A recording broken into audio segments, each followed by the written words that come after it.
What do I remember? Using a condom every time?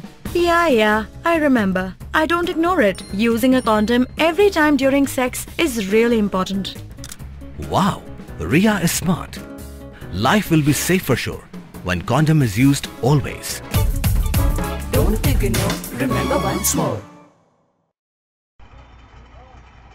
Uwe usamla ubakirteng umariawan kenta arpnyos namrta ubadai naklish nong sora is Khasi Hills ulangat hakajiman saujer hadian bakaskuti ke baunya kelalet thung syakwe kanala haki benta jong ka dulong nar Ribhoi district hakajan mi jong ka arpu artrik nailur katkum ka khubor pulit layathu bauni usamla udang wan nashlong dakaskuti ka badannya number ML Not Santi Sound Rio Nyokndai Dakajing temu ban let syak thai nongpo Henry Maria poi hakate ka jaka hajan kayo dulong nar kani ka skuti kala yai lai nakasurang bathung bet syapo kanala jong surang namar ka jimbam la asyu bantek lakam nakajing pen hair stand hadian kani ka jingja lapin kit no e umar mar syapo civil hospital nongpo banyo jing sumar dakakali jong ka enhai haringkat ki pulin nakalyang u doktor laong baula ajing mot pen kan ria syaki weipat ki jaka sumar kenang banyo e kajing sumar ke bakambyang.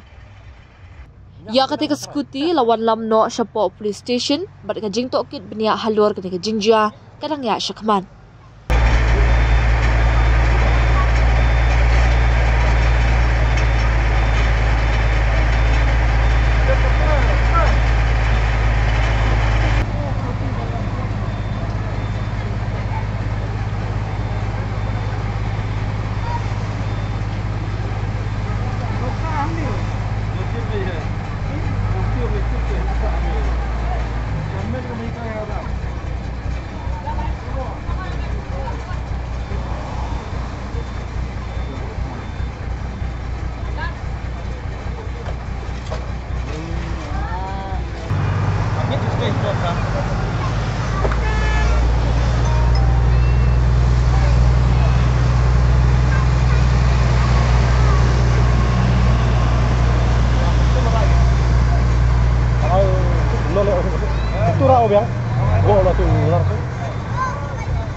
Dude, Priya and Reha both want to meet me today. I just met Shreya yesterday. What should I do? First, go and get yourself tested for HIV. HIV test?